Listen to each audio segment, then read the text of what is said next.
This is supposed to be a very informal sort of discussion / question time type thing. Just an opportunity for all of you to ask any questions you have about the proposed changes, because we're obviously aware that there are some quite big changes, so you're going to have a lot of questions. We did as well. So yeah, we'll just go around and introduce ourselves so we know who's talking when. I'm Lee, I'm the President of the Students' Union. I'm Marjbin, I'm the ALS faculty rep. I'm Aaron, I'm the sports rep. I'm Giovanna, I'm faculty rep for Health, Social Care and Education. Dan Logan, Democracy and Representation Manager. I'm Carlos Labs, faculty rep. Jamie Harms, ALS faculty rep in Cambridge. I'm Alice, Representation Coordinator for ALSS. I'm Grace, Education Officer. I'm Jamie, Activities Officer for Cambridgeshire. I'm Marzia, I'm PGA rep for Electricity. I'm Megan, the Democracy and Campaigns Coordinator. Cool. So if I just start with the sort of background for the changes. It all started in September 2015 when we decided to approach NUS, which is the National Union of Students who we're affiliated with, to support a review of our representative structures and sort of consider different alternatives and things to make our decision-making processes and our democracy more effective, basically. So there are four things that were agreed, which we need to be working towards to ensure that our democratic structures are effective. You can have a read through them there. NUS undertook a survey for us, and 824 students replied, which was quite good, and that was approximately 5.1% of the membership. We also held some working groups as well with some students and some of the officers, where we discussed some of the proposals and recommendations in a bit more detail. So that's how we sort of come to this conclusion. So to start off, we'll go through the proposed changes to the full-time officer roles, which is probably the biggest changes.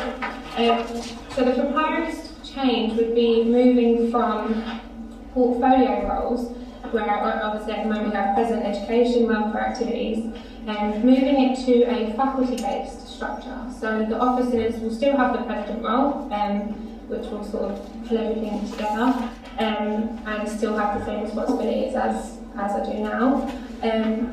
And then there will be 4 vice presidents, which will be kind of attached to a faculty. So as you can see, there'll be ALSS, business, health, social care and education, and medical science, and science and technology. On the second page, there's the rationale. There's a few bullet points as to what we found in the survey, what we found in the working group and stuff. So just a couple of key things was only 25.7% of the students who filled out the survey felt that they understood what the full-time officers do. Only 51% agreed or strongly agreed that they can hold the full-time officers to account. So make sure we're doing what we should be doing as we were elected on. 33.1% felt that the current full-time officer roles were neither extremely effective or effective. The experienced officers, which as they were last year, were considered to be the most administrative full-time roles, which sort of informed the change from experienced officer to activities officer and welfare. 93.3% surveyed felt it was either important or slightly important that the full-time officer roles include responsibility for academic representation, 90.8% for communications, 90.3% for equality, 88% for wellbeing and welfare, 87% for disability liberation, and 86.9% for campaigning. And then 56.4% felt that are either very or slightly likely to share the same views as someone who shares their interests, 53.4% on the same course, and 46.8% at the same level of study. And then you have a table there which were the top sort of 14 things that came out that students felt like they could share the same views with people in those sort of categories. And And then the vice presidents, their responsibilities will include to act as the lead representative for a faculty or faculties in FHS or FMS's case, lead, inspire and support all elected representatives and volunteers within the faculty or faculties and the union. And then within that job description, there will be multiple responsibilities, which you can find at the bottom of the page in the chart, which we found that students felt officers should be working on. So that was sort of the rationale and the reason behind the proposed changes to the officer structure. Grace and I worked on this with Guy and Dan throughout the year, and we also went on about four vision visits to 4 other student unions who have the same model as we are proposing to change to. So we found that really beneficial to talk to the officer team and to talk to some of their members of staff to find out how they work under that model, and we found that we found quite a lot really. That's why we're very for this change, is that it helped the relationship between the union and the university anyway, but it also strengthened the relationship between the individual officers and the students that were in those specific faculties, because it then allowed students within the faculties to have one person sort of to go to within the union regarding anything they need,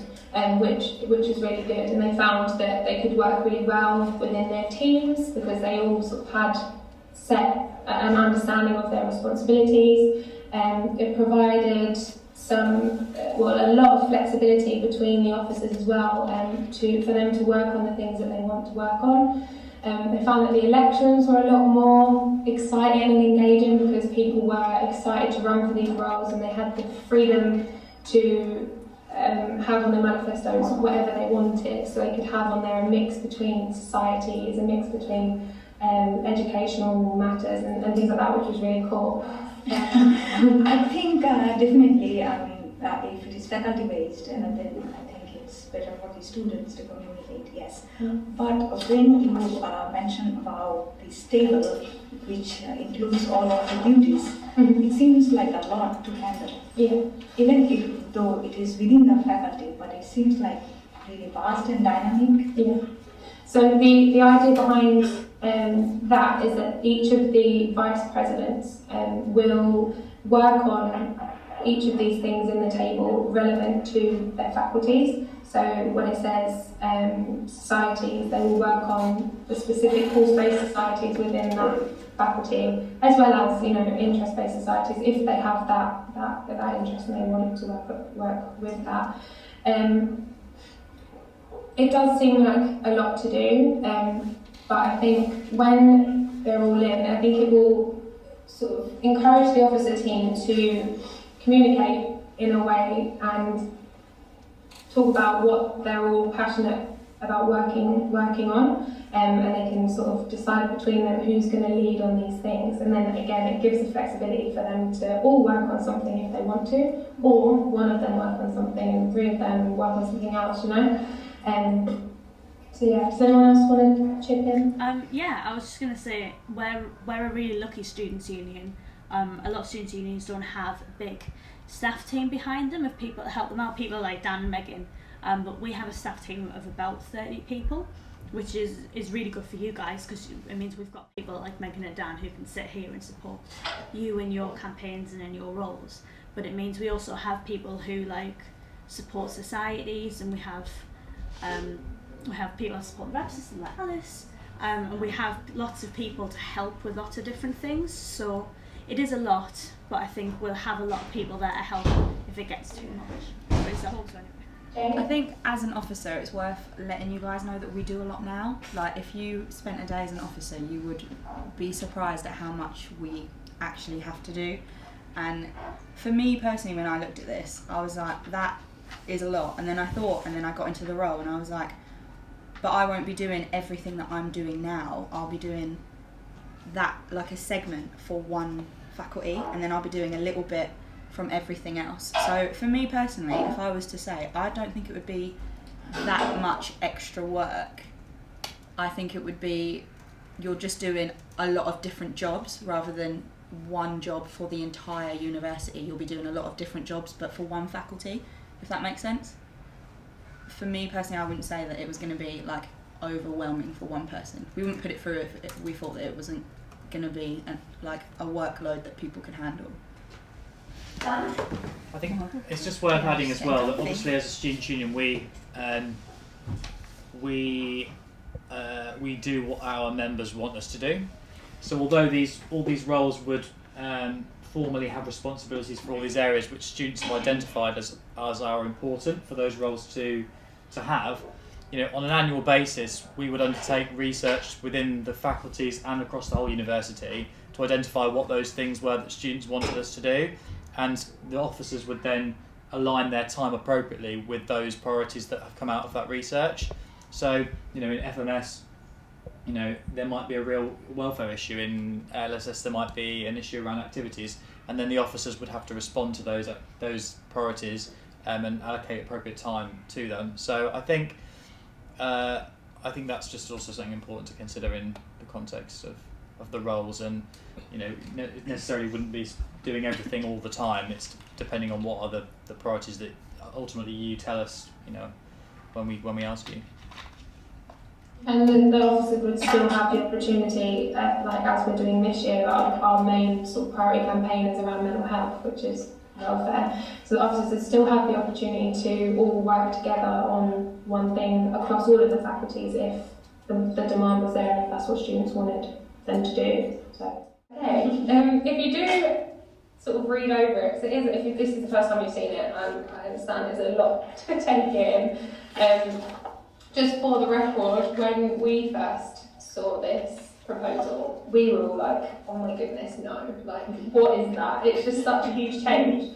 But actually, for me and Grace, especially being part of the sort of research of it all, seeing it work elsewhere and stuff has really helped us to think, actually, yeah, like this will be a good thing. And we do genuinely feel it will help us, it will help each of the officers to be more representative and be able to listen to students a lot better and in a more focused way. When is this going to be? 2017, so the March elections next year.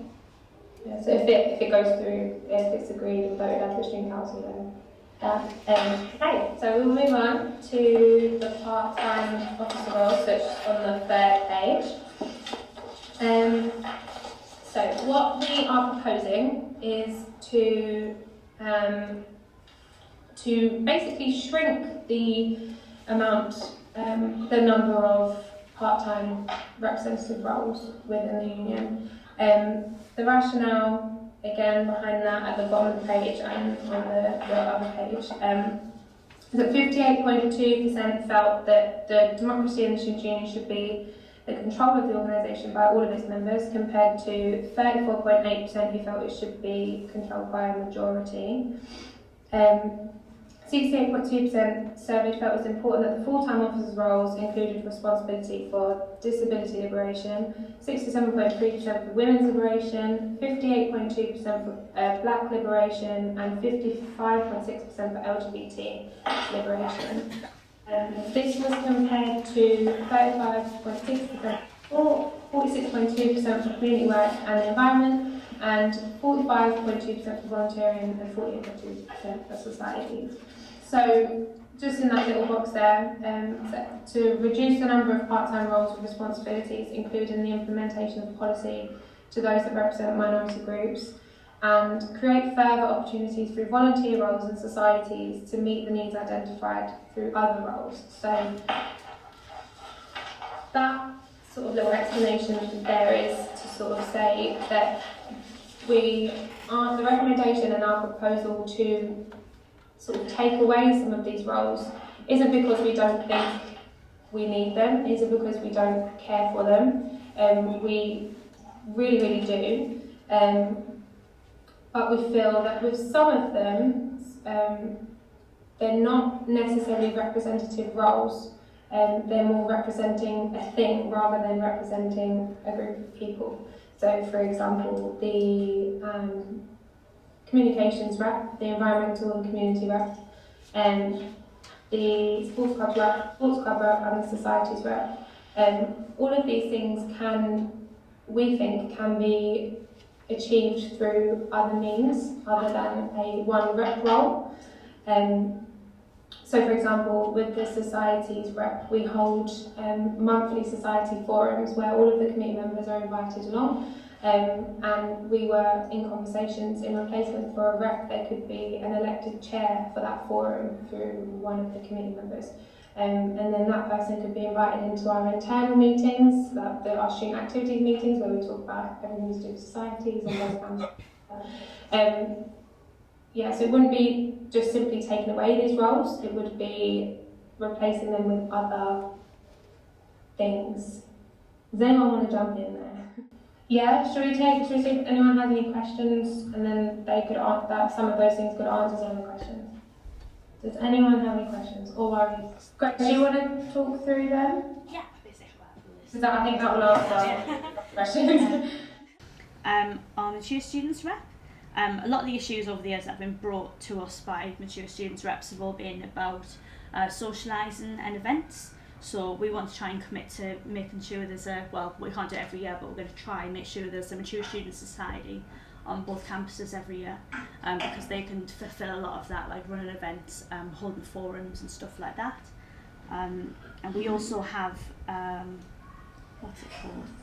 An equality impact assessment for all of our events, which includes having to consider like whether our events are like accessible for mature students and stuff, whether they would want to come, and whether everyone could join in if they wanted to. For environment community rep, we're going to advertise and create more green student impact projects, and we're going to create one of our committee rep positions to come into the meetings that the university and students' union have together, which are called green impact meetings. So they would still come in and be essentially a committee rep rather than like a representative. For our communications rep, we've started to recruit some content creators, which are paid part-time roles in the SU, where people come in and work with our communications team and write content and scout students to do things and essentially just kind of boost our social media. So we're kind of right now doing a paid version of our rep role just to kind of see what that'll do, and that's going really well. For our postgraduate rep, we're going to retain our postgrad research reps. And we think that the GradSoc, which is now called the Research Society, they already do a lot of what the reps come in to do. So they do a lot of representation stuff within themselves, but they also run a lot of events, and they do a lot of things like organising where you can share research and stuff, which is really cool. I think just to add to, we need to do some more work. I think in between now and the 17th, we know that. It's a shame that I think there are other members of the exec that have got concerns. It's a shame they can't be here. And what we want to try and do is address as many of those concerns before the 17th, so that if we can try and reassure people that this has gone through a 14-month process, and it isn't just something that we just decided last night because we thought it would be funny. So I think it's do it for the long. Yeah, I think joking aside, it's obviously gone through a real thorough process. I think when it comes to council, it would be good if other members of the exec can kind of, if you are in support of it, please, make that clear. I think for me, when I came into being an officer, and Dan said to me, we're doing a democracy review, who wants to lead on it from the officer team? I was like, yeah, get me in there. So I was like, thank God. Because I didn't think that when I was a student our rep structures were really very good at all, but I think they've improved a lot through the work that we've done. And then suddenly all this stuff started coming out being like, you should be faculty based and we're going to get rid of half of the rep. How do you feel about that? And I was like, oh, no, I don't want to do any of that. That sounds ridiculous. And then it was going to see the other unions. If we could do a massive road trip of like all the other unions, so we did. I would do that. It would be really good. So we went to Salford, to Staffordshire, Westminster. Help me out here, team. Middlesex. Middlesex, and they all were so happy and they had such good relationships with their students, and I don't know, it was just great, and it made me quite excited for everything that we're doing now. So I suppose the benefit of obviously bringing it more condensed is that you do get that more like, normal kind of relationship with the student, because at the moment by the looks of it, there's so many different roles and different people who they need to go to, and it's like, well, which person do I need to go to? That one or that one? This is more of a welfare matter, but does it actually come under a committee or a society matter? So it's like giving them that one person gives them the relationship. So 100%, yeah. And that's basic. I mean, fundamentally, that's what this is all about. It's making the union more relevant to the student body, and you know, you're all part of a faculty. You all have a course. I think our instincts are that students will kind of relate and connect better with the students' union through the officers, based on this structure, and it's streamlining those part-time roles to kind of represent minority groups. But hopefully, I mean, that the stat that Lee read out there about, you know, students saying that they felt democracy in the ESU should be in control of the organisation by all of its members and not just the majority. I think that's why it's still very much important that we have representatives for our minority groups and our liberation groups, and that they are part of that executive.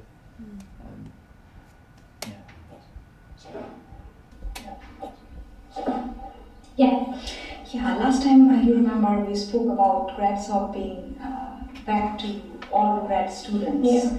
So if it goes back to that, again we would have the scarcity of who would represent the PhD students. So then we need to actually also figure out that GradSoc must have different wing for master students and PhD students, so that PhD students can also be well represented, because we kind of feel like we have nowhere to go. Yeah.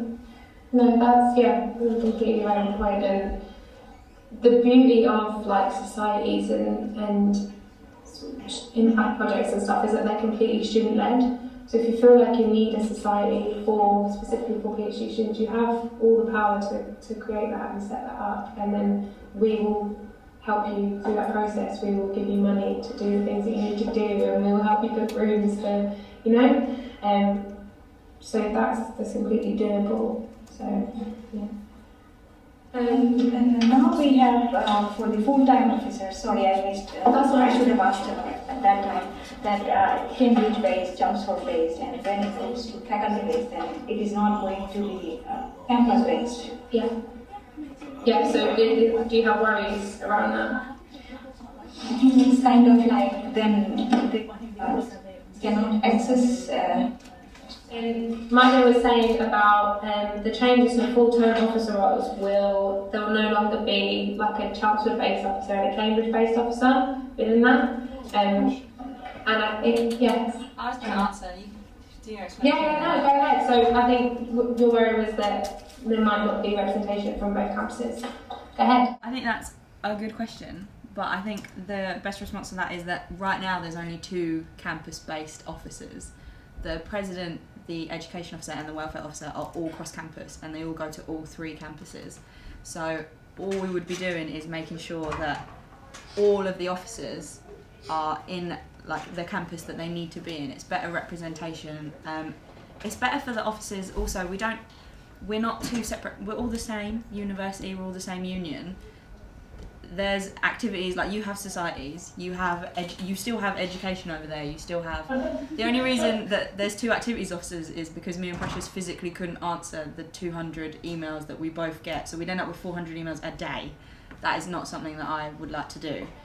I think I was trying to answer this and then I just kind of got into a tangent and started moaning about how many emails I've got. But I think the best thing to kind of remember is the fact that it's in your job description. You're aware of what faculty you're going for, you know if it's cross-campus. It's a good thing to be cross-campus, it's good to know what's happening on each campus.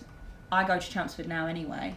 It's just a good thing to make sure that we're all aware that we're one union regardless of what campus we're on.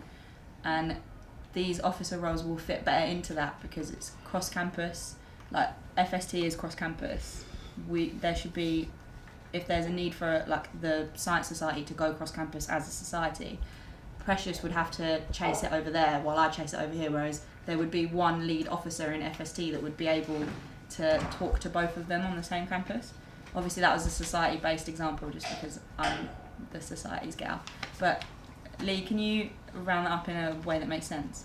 Yes, so all of the officers will be cross-campus. So all 5 officers will have the shared responsibility of representing students from all 3 campuses.